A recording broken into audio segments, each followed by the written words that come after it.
Takže ahojte, ja vás vítam u dnešného videa. Dneska budeme krmiť tieto všetky potvorky a na konci si zariadíme nové terárko, alebo teda skôr niečo ako paludárko a teda povieme si, pre koho to bude. Ukážeme si teda nejaké zábery z krmenia, niečo bude točené na kameru, niečo na mobil, takže uvidím, ako to nakoniec vyjde.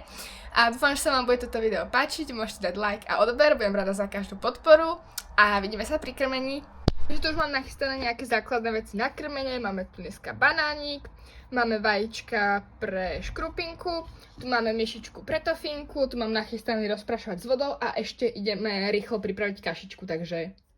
No, takže už tu mám nachystané kašičky, rozmýšľam to rozprávať, mám tu takúto mankovú, papaja, banán a potom tu mám ešte guavovú. Si urobím túto, lebo tu mám fakt úplne na spodku.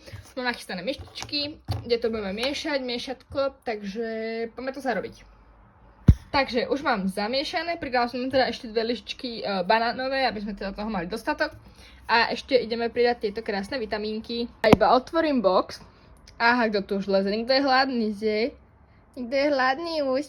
Si hladná, áno? Dáme nejaké papí? Dáme papí. Máme nakrmené, teda netočila som to, lebo však mám len 2 ruky. Takže dneska máme rekord, 4 cvrčci a 3 červíci, takže dneska ju chválim. A ideme ju ešte odvážiť. Krásnych 40 gramov, no tak to je pekné. Takže ešte doplníme vodičku, lebo ona celkom má rada vodu. A ešte jej porosíme, takže to ideme spraviť.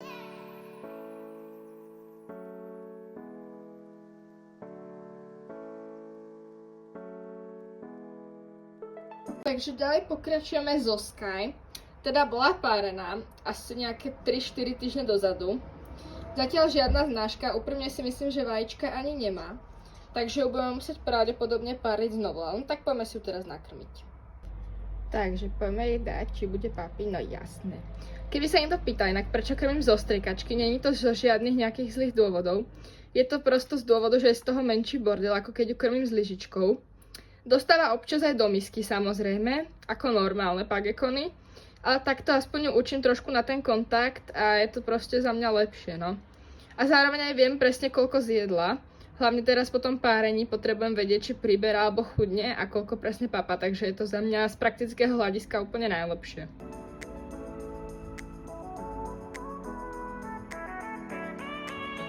Sky spapala celú jednu striekačku, čo teda už dlho nespapala, už je vidno, že sa vracia späť do formy po párení. Predsa len bolo to jej prvé párenie túto sezónu, vlastne úplne prvá sezóna. Takže chápem, že to bolo pre ňu trochu stresujúce a dlhšie teda nechcela úplne papať tak, ako by mala. Ale evidentne už je spokojná a pekne sa vracia späť do formy. Čakaj. 55, to je pekná váha, paď. Takže dáme ju späť a znovu to, čo pri Orion, dáme jej čerstvú vodu a porosíme jej ešte. A takto to vyzerá každé jedno krmenie. Hneď prvý nastúpený, kto by chcel papať, že Bubi? Že Bubi, ty by si chcel jak prvý papať. Neboj, na teba sa dostane rád. Takže u Rivera urobíme to isté, ale to vám už nebudem točiť, lebo už ste to 2-krát videli, takže to bude iba taká rýchlovka, takže šup. Takže tu máme Wednesday, jej teda dáme vodičku a pozrieme na ňu. Čau, fešanda. Teda môžete vidieť, že teda čaká bábetka. Takže čakáme, čo z toho bude, či z toho vôbec niečo bude. Takže jej dáme iba vodičku do misky a porosíme.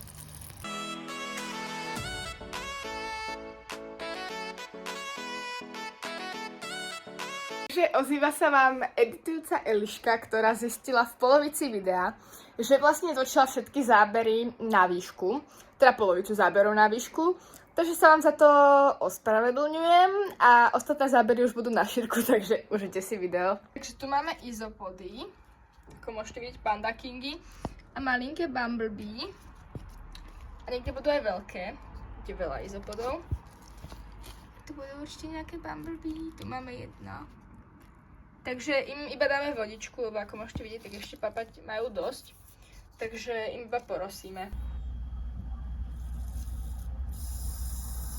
Finka mala veľmi zlý zvlek, ako môžete vidieť.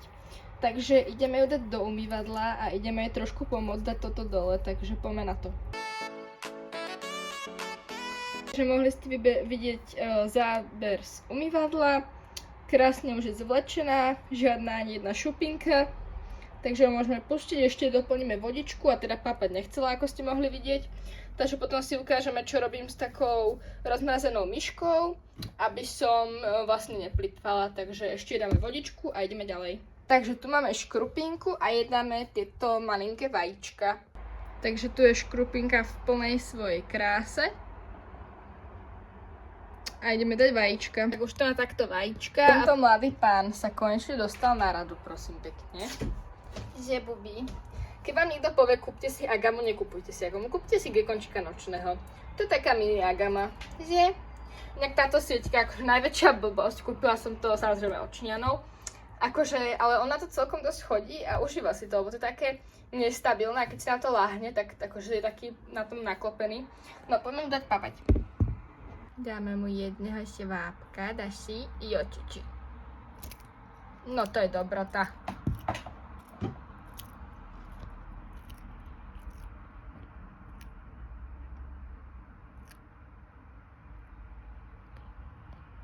No poď. Zostaň. 84. Ešte mu dáme vodičku, on má teda 2 misky. Jedna.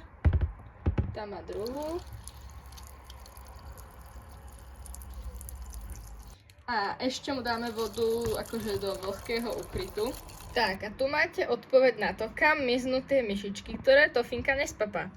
Presne tuto, pánovi brokoličkovi, to je taký mini kontajner.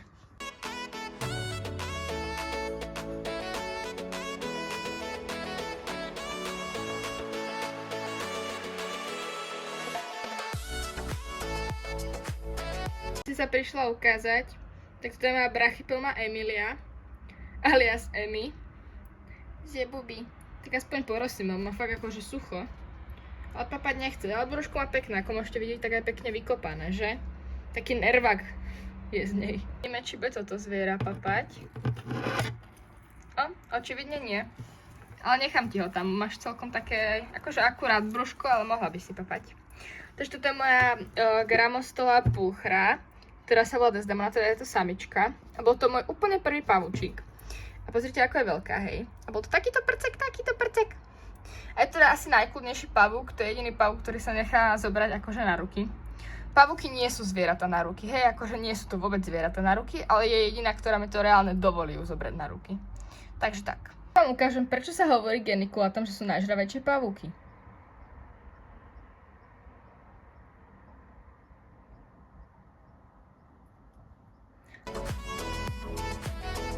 Pýtajte, čo je v tomto veľmi veľkom boxe. Tadá! Je to môj úplne najnovší prírastok. Je to Achatina marginata ovum XXL. Je to teda Sheldon, teda volá sa Sheldon. A jemu dáme ten banánik. On má takúto strašne roztomilú myštičku. Takže jemu dáme banánik. To on má rád, ale nedostáva ho často, samozrejme, lebo však to je ovocie. Dosť sladké ovocie, plné cukru. Takže raz za čas dostanem takto banánik.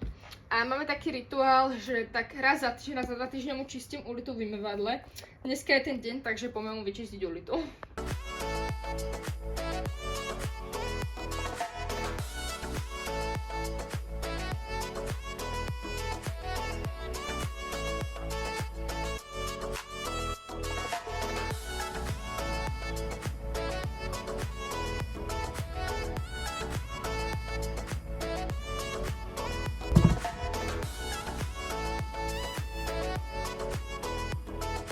Takže toto trio dneska nepapá a to je teda Grinch, to je Psalmopous Cambridge, samica, tá teraz nepapá.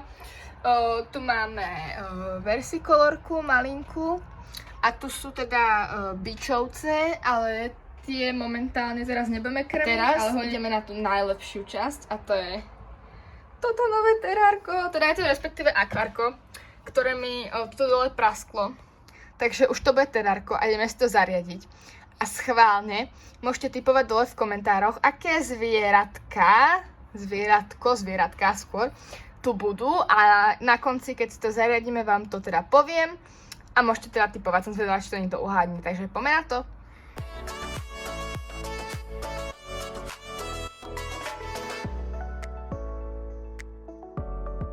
Takže už tam máme hlinu, možno ešte tam trošku pridám.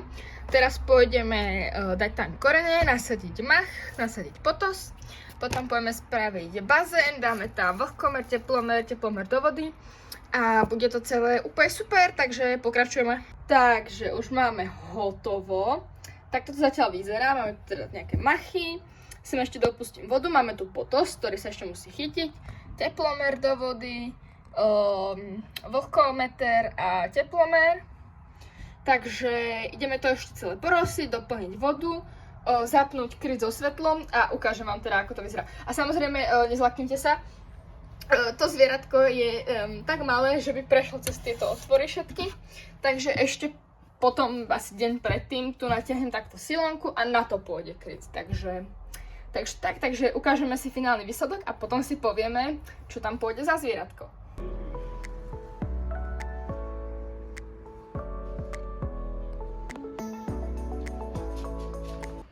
Takže už sme na konci videa, dúfam, že sa vám video páčilo. Ak sa vám páčilo, môžete zanechať like a odber. Budem rada za každý komentár a vidíme sa pri ďalšom videu, takže čaute!